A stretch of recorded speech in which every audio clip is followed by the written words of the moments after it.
Thank you, Mr. Speaker. I rise today in support of H.R. 6, the Support for Patients and Communities Act. It includes my bill, named for Dr. Todd Graham, who was senselessly murdered last year over an opioid prescription. With this legislation, we can build on Dr. Graham's legacy of treating patients not only for their pain, but for their underlying causes. Today, we are taking bipartisan action to expand access to non-opioid alternatives and give our communities better tools to prevent and treat addiction. Thank you, and I yield back. This past year, American Specialty Health had the opportunity to contribute to a bill called the Dr. Todd Graham Pain Management, Treatment, and Recovery Act, H.R. 6110. This bill was developed by Congresswoman Jackie Walorski's office in Indiana.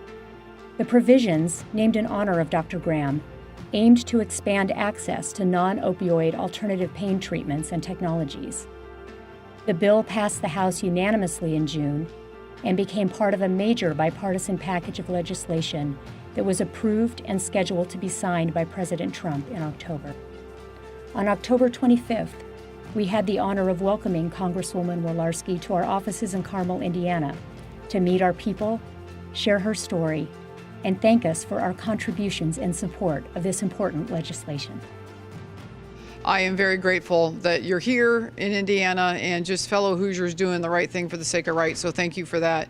So I've been involved in being made aware of this opioid epidemic. When I was first elected, I was on the Armed Services Committee and I was on the VA Committee. And what was happening with our veterans who are coming home and involved in these issues like PTSD, amongst others, and the alarming suicide rate. So I would sit on that committee and hear horror stories from around our country as it pertained to veterans. And so I knew Dr. Todd Graham in my community, so he has been a doctor there forever.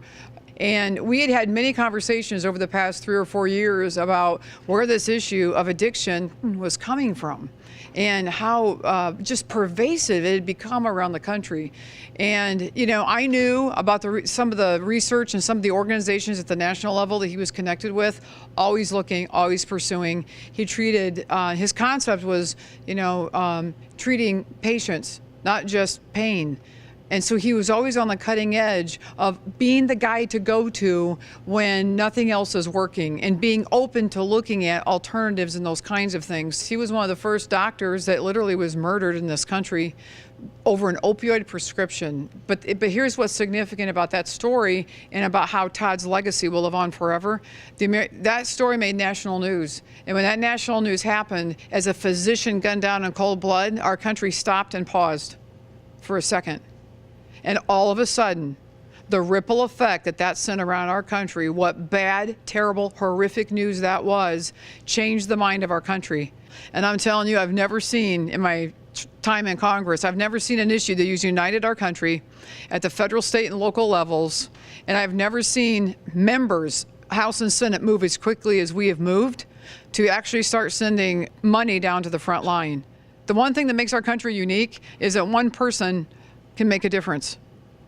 And Todd is just exemplary of that, of something horrible that happened and how it's been turned around as a lifelink for folks in our country.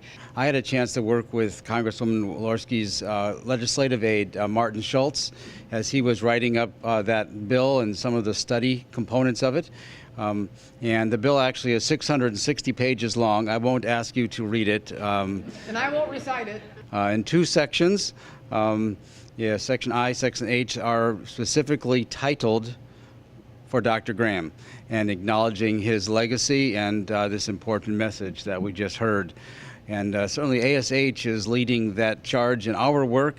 For a lot of folks that end up with opioid challenges, there's a beginning of that journey. And the journey is, are there options available, enough access available to non-opioid solutions so folks can get the help they need? But I don't want this moment to pass without me thanking you for what you do. This bill is about you guys. This bill is about the millions of people that are behind the scenes right now that are working every day for a solution to something that if you weren't here, there would be no bill. So more than anything else, I am standing here thanking you for coming to work every single day, for committing to do what you do, for the passion that gets you up in the morning and gets you up the next morning. That stuff matters.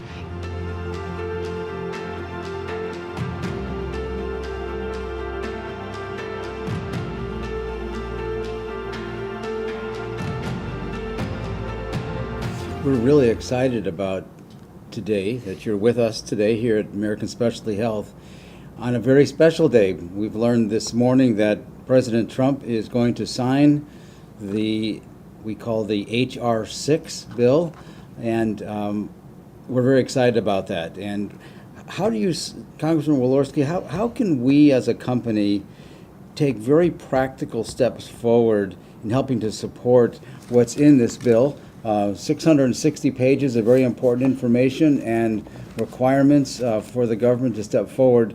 And one piece of it's about a study to learn how to use these services most efficiently in a cost-efficient way, which is something we're very interested in. It's not just providing the services, making sure they're done in a way that is affordable, but also in evidence-based fashion. So how does organizations actually take a practical step forward? This is the hard work right here. This was the deepest reach. This is the highest mountain. This is the hard work. And when President Trump signs this bill and this thing goes into action, I will tell you that I'm a little territorial on this stuff. It means a lot. It means a lot to me, and I'm passionate about it. My job becomes making sure that the agencies in charge of this are accountable to the American people, and that it's transparent.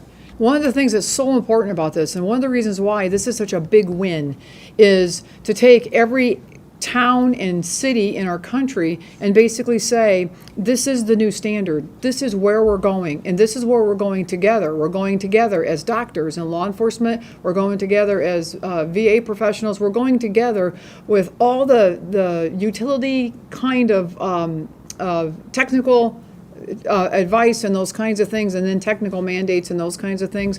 It'll take our country together instead of step by step. It'll unite our country in the medical community that this is where we're going step by step, and this is why. And for the first time, to actually have money for research, to do a study that then is available to the entire medical community, and to allow then that to kind of meld into our medical communities as they educate each other, as they look at redoing and redrafting protocols, as they look at what options are there for their patients.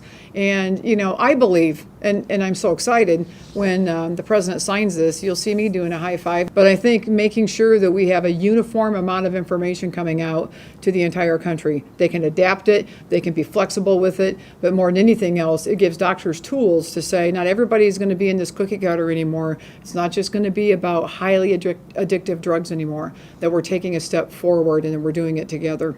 Tomorrow, I'm flying to Washington, D.C.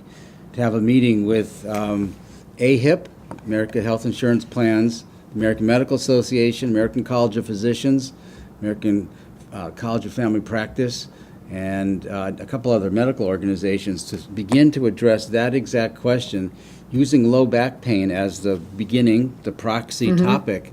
How do we begin to bring the known information together and get it out to physicians and patients to begin to use it?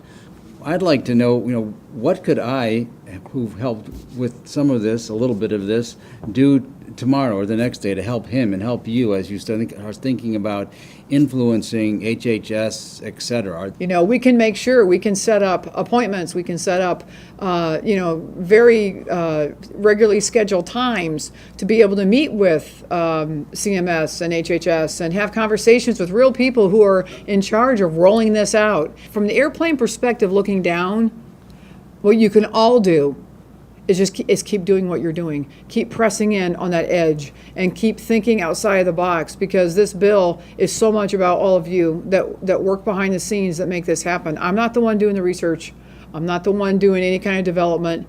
I'm the advocate for all of you that find incredible ways to save lives. And what this whole thing is about is if Marty or myself or you can save one life or 10 lives or 20 lives around this country because of what we honestly do from 8 to 5, Monday through Friday, that's what this bill's about.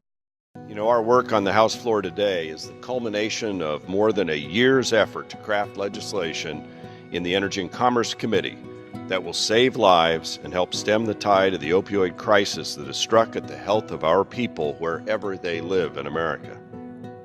This bill is titled with the perfect title, the Support for Patients and Communities Act. It's bipartisan. It's high time we do it. It is a very, very strong and good step in the right direction.